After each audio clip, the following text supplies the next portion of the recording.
dia a todos. Mais uma vez estamos aqui para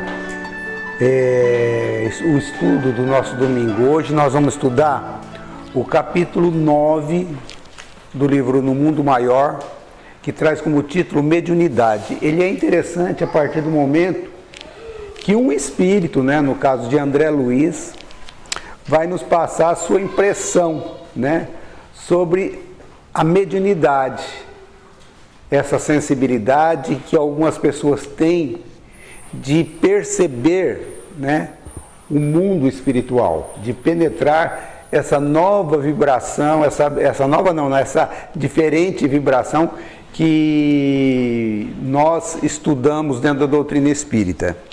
E o André Luiz disse assim, no início, que ele estava muito interessado, no assunto Marcelo, que o Marcelo estava com aqueles problemas, e ele tinha assim várias perguntas na sua mente, assim, vários questionamentos que ele gostaria de perguntar referente àqueles problemas dos reflexos condicionados estudados por Ivan Pavlov,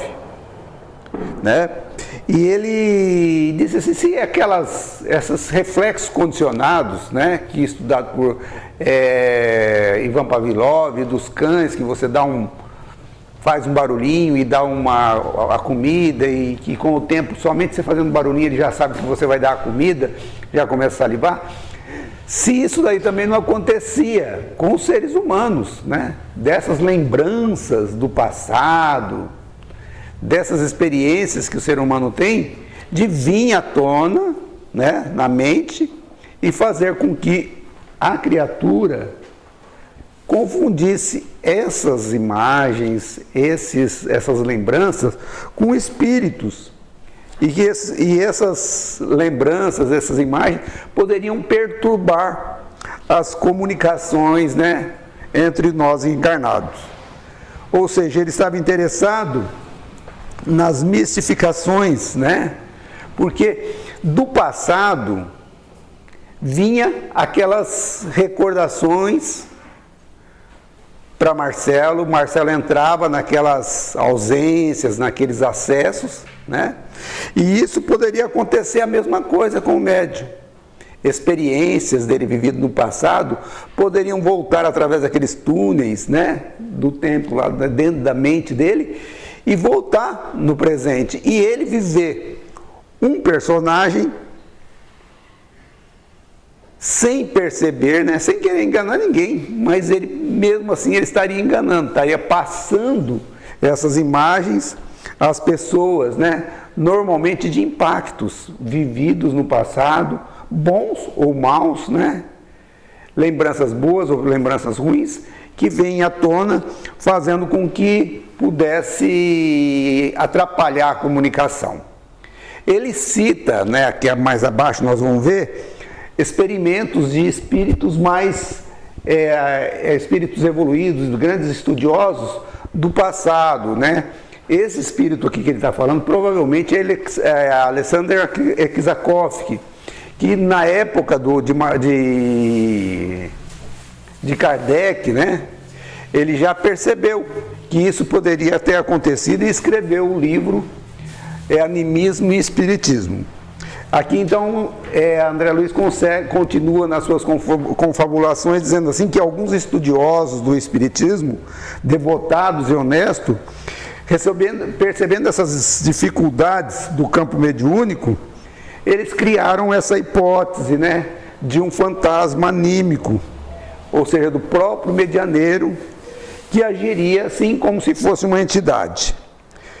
Ele queria saber o seguinte, se isso daí seria adequado a esse caso que o Calderaro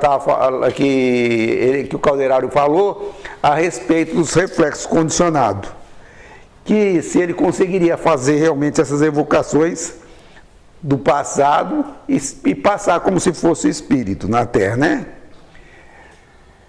Será que seria possível, acontecer? A gente percebe assim que André Luiz, ele vivia esses problemas, André Luiz, por exemplo, não só André Luiz, mas vários espíritos, que a gente faz uma ideia assim diferente de mediunidade. A gente acha assim, a pessoa é médium. Bom, Ele está aqui, ó, ele está olhando tudo, está vendo tudo, está percebendo tudo, né?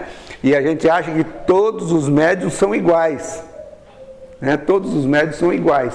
Que a coisa é que nem uma televisão, né? A gente liga a televisão aqui, vai passar a imagem que está sendo gerada lá adiante, ele vai ver tudo, né? Que nem um rádio que a gente liga e está ouvindo a pessoa, o que a pessoa está falando lá na íntegra, né?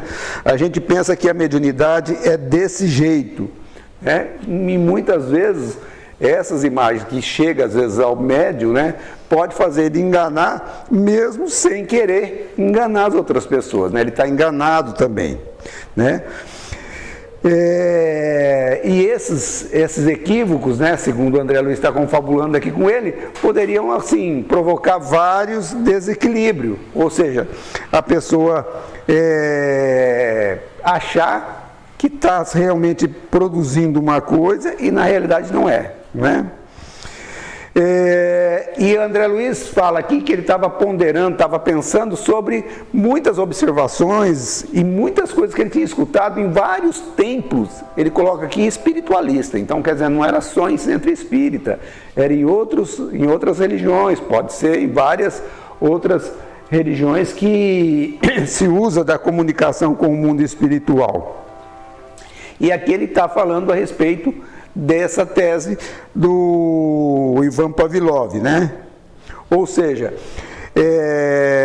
o enfoque da tese de Pavlov é que o comportamento assim visível, né? Aquele comportamento que pode ser medido, né? Dos animais foram medidos. Ao contrário, por exemplo, do pensamento. O pensamento não tem jeito da gente medir o que uma pessoa está medindo, né? Então, a gente vê que isso daqui,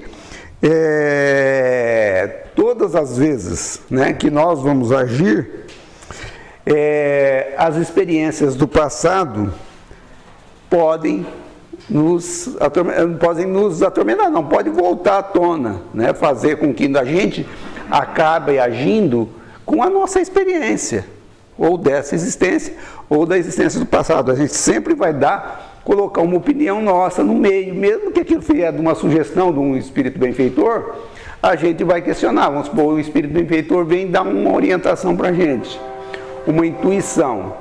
A gente vai questionar aquilo ali. Se a gente realmente, aquilo é uma boa ideia, eu vou fazer isso. Não vou fazer isso daí não, né? Vou seguir o meu rumo. Isso aí é uma coisa natural.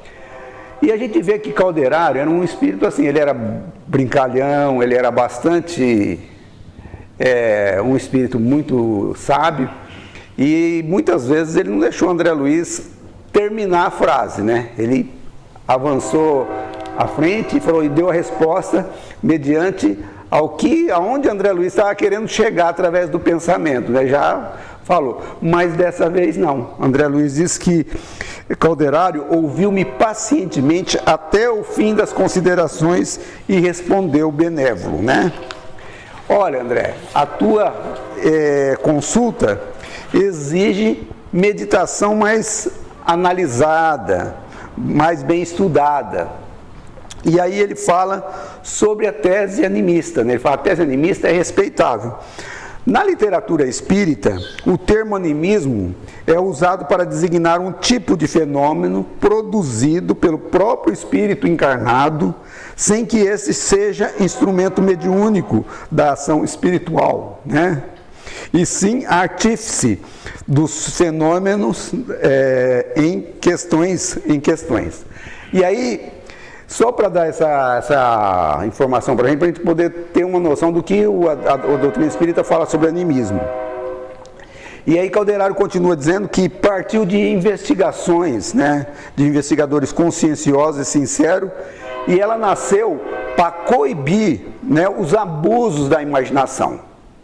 A gente vê que realmente existe muito abuso, né? A gente chega no centro espírita, às vezes, pessoas às vezes invigilantes, tem um espírito aí do teu lado, é uma pessoa assim loura, é uma pessoa morena, é uma pessoa negra, ela é assim,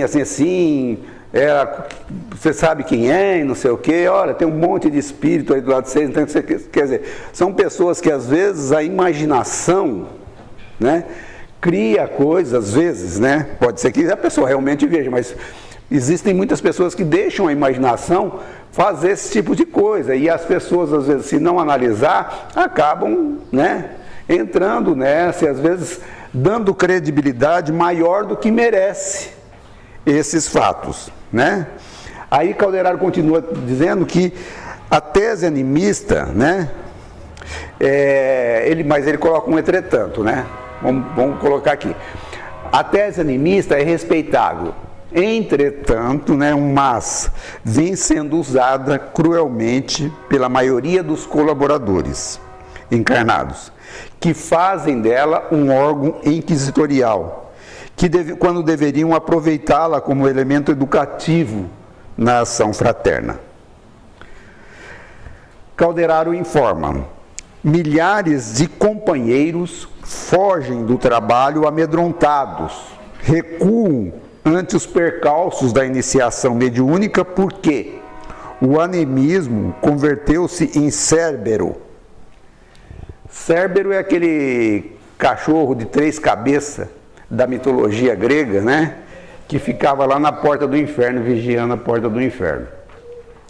Então, na realidade, aqui o que ele está falando é o seguinte, que muitos de nós acabamos utilizando o animismo para julgar, para condenar, para às vezes criticar e falar para a própria pessoa sobre essas partes que acontecem desse animismo na pessoa. E muitas vezes a gente acaba desanimando a pessoa e ela não consegue desenvolver a sensibilidade mediúnica, foge do trabalho de medo das críticas, né?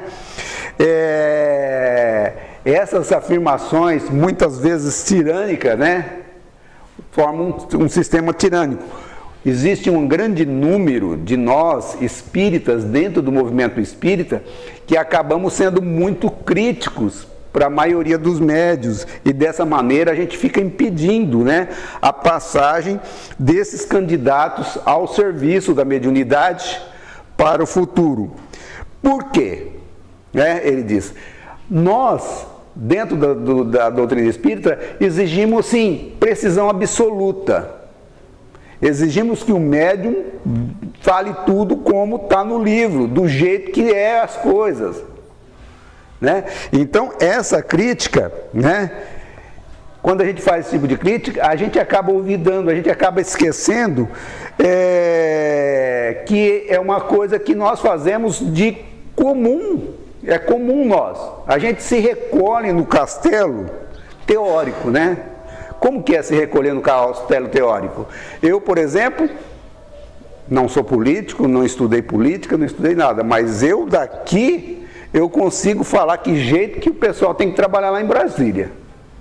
Que o governador tem que fazer, que o presidente tem que fazer, certo? Eu fico nesse castelo aqui teórico e aí eu consigo criticar o pessoal da igreja evangélica, né? Sem fazer parte. Eu consigo criticar o meu time de futebol, achar que ele deveria jogar desse jeito, eu deveria jogar daquele jeito. Ou seja, eu critico as pessoas, eu faço uma crítica sobre um sistema, sobre uma pessoa, sobre uma coisa que eu não entendo nada, mas eu estou dentro desse castelo teórico e que nós fazemos esse tipo de coisa, né? E não aceitamos, né, um irmão, uma pessoa que tenha sensibilidade mediúnica e que vai crescer que jeito? Vai crescer justamente através da sua experiência, através de erros e de acerto, na prática dessa mediunidade. E é o que ele fala aqui, que muitas vezes a gente precisa ser fraterno, orientar a pessoa através de sugestões de leitura, de livro, de um monte de coisa, certo? Porque nós somos assim, é que nós já comentamos aqui, a gente exige uma precisão assim, que nem de uma TV, que nem de um rádio que transmite. E a sensibilidade mediúnica, ela não funciona assim. Calderaro dá o exemplo da árvore, que na árvore nenhuma nasce produzindo, né? A gente pega uma árvore pequenininha, planta a semente lá, ela já nasce, quando ela está pequenininha, ela não produz, ela vai produzir depois de anos que ela está ali plantada. E qualquer faculdade requer burilamento, né? A mediunidade, segundo aqui Calderaro, tem a sua evolução, seu campo e sua rota. Ou seja, a mediunidade é igual a qualquer faculdade. Por exemplo, qualquer faculdade que a pessoa possui. Por exemplo, uma pessoa sai da faculdade hoje, ela não é um bom médico, ela não é um bom um profissional na área dela. A experiência vai fazer com que ela melhore a cada dia. Ela pode sair muito boa da faculdade, mas ela vai ser muito melhor depois de 10 anos de profissão do que no começo da sua jornada, né? E aí Calderaro continua falando a respeito de um monte de coisa que é necessário. Ele fala assim que não é possível laurear o estudante no curso superior sem que ele tenha suficiente aplicação nos cursos preparatórios através de alguns anos de lutas, esforço e de disciplina. Daí, André, nossa legítima preocupação em fase a tese animista, que pretende enfaixar toda a responsabilidade do trabalho espiritual numa cabeça única, que é o instrumento mediúnico, né? A gente já viu que a mediunidade não é uma coisa precisa, né? Não é uma coisa igual para todas as pessoas. Muitas vezes o orientador de uma sessão mediúnica, ele pode se atrapalhar e pode atrapalhar o médium. O próprio ambiente pode não favorecer ao médium, o ambiente onde o médium está. A própria preparação do médium, a falta de orientação, a preparação na alimentação, a preparação nas emoções sofridas pode interferir. Os próprios colegas, né? Por exemplo, que está numa sessão mediúnica, por exemplo, o passista, o apoio, pode falhar. Enfim, qualquer elemento dentro do grupo que esteja passando por problemas fora pode interferir numa comunicação espírita.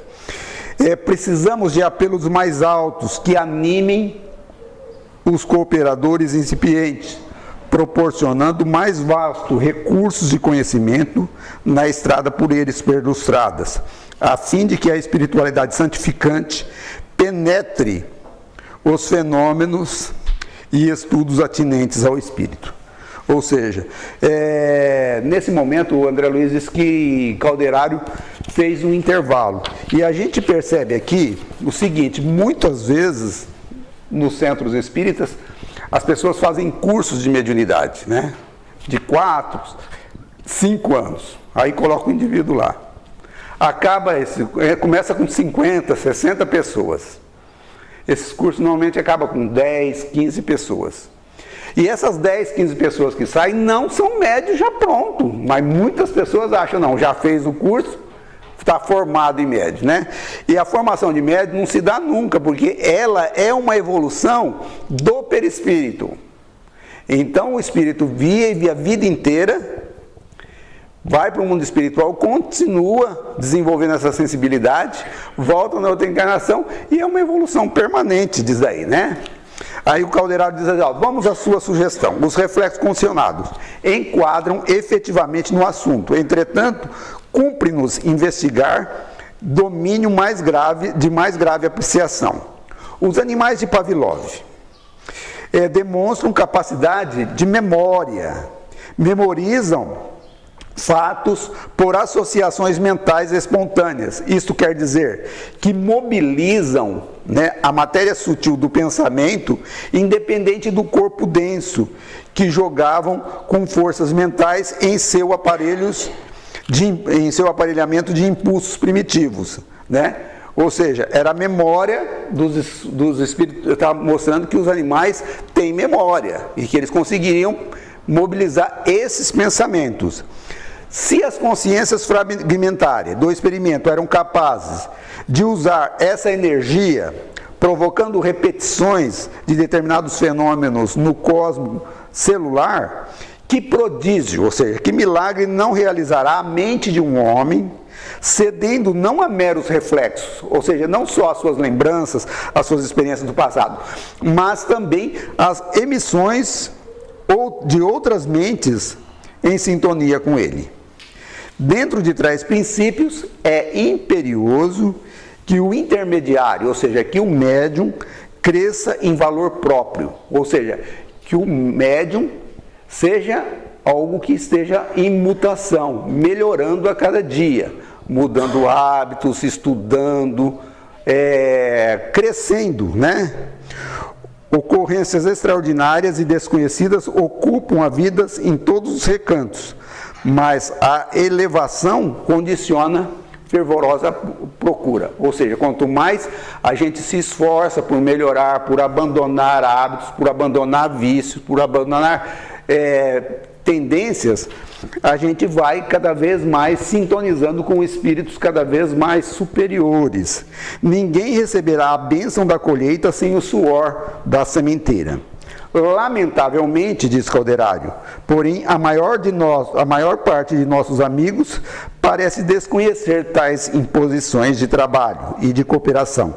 Exigem faculdades completas, né? Que mais uma vez ele está falando das pessoas que estão julgando os médios, ao invés de ajudar, ficam só na crítica. O instrumento mediúnico é automaticamente desclassificado se não tem a felicidade de exibir absoluta harmonia com os desencarnados no campo tríplice das forças mentais, perispirituais e fisiológicas.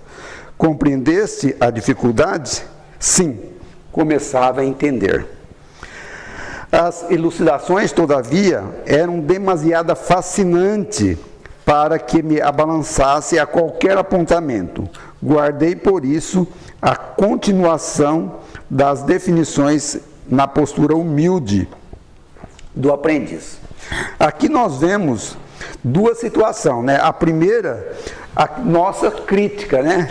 Exigente quanto à pureza mediúnica em qualquer época, momento, e também a do médium, que muitas vezes é detectado na casa espírita com alguma alteração, né, e é encaminhado para esses cursos de mediunidade, e a gente já acha que o médium, né, simplesmente por ter feito esses cursos, essas coisas, já estão prontos, já tá pronto. E muitas vezes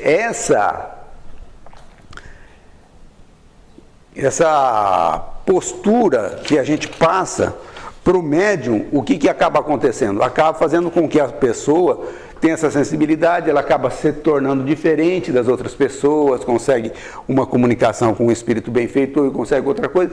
A pessoa abandona os estudos, abandona a pesquisa, abandona a vigilância e acaba às vezes se tornando, às vezes, para falar a verdade, um empecilho dentro da casa espírita. Aquela pessoa que dá orientação na hora inadequada, faz as coisas de uma hora inadequada, dá orientação no meio da rua, e isso é uma coisa que às vezes acaba arruinando, né, a pessoa, às vezes não porque não deve fazer isso daí, mas deve fazer dentro de um padrão de elevação, como o Calderário está falando aqui. O assistente percebeu a atitude íntima, né, de André Luiz, que era de ficar quietinho para poder aprender mais. E aí o Calderário diz assim, ó, buscando o símbolo mais singelo, figuremos o médium como sendo uma ponte. Ele vai dar o exemplo do médium. O médium é que nem uma ponte, né? Que vai ligar duas esferas, entre as quais se estabeleceu aparente continuidade de comunicação. Em virtude da diferenciação do campo vibratório, ou seja, a gente pega, por exemplo, para ligar aquela tomada a essa luz, nós temos um fio, que é o intermediário, né, para fazer ele funcionar. Então, existe aqui o mundo físico, a matéria física e a matéria do mundo espiritual. O médium seria como se fosse uma ponte que liga esses dois tipos de matéria, certo? Para ele, o médium, ser instrumento relativamente exato, é imprescindível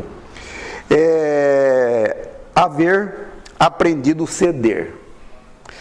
Nem todos os artífices da oficina mediúnica realizam a breve trecho tal aquisição, que reclama devotamento à felicidade do próximo, ou seja, a pessoa está realmente interessado em servir o próximo, né? Ou seja, amor ao próximo e saber renunciar à sua própria vida em favor da felicidade do outro. Ou seja, abandonar suas coisas para vir as tarefas, fazer a coisa dentro daquele padrão de disciplina, de horário, de fazer as coisas, de deixar de se alimentar de determinados alimentos, deixar alguns hábitos de bebida, de alguns vícios que traz, a pessoa deixar, por exemplo, de ser maledicente, de ter conversa mais elevada.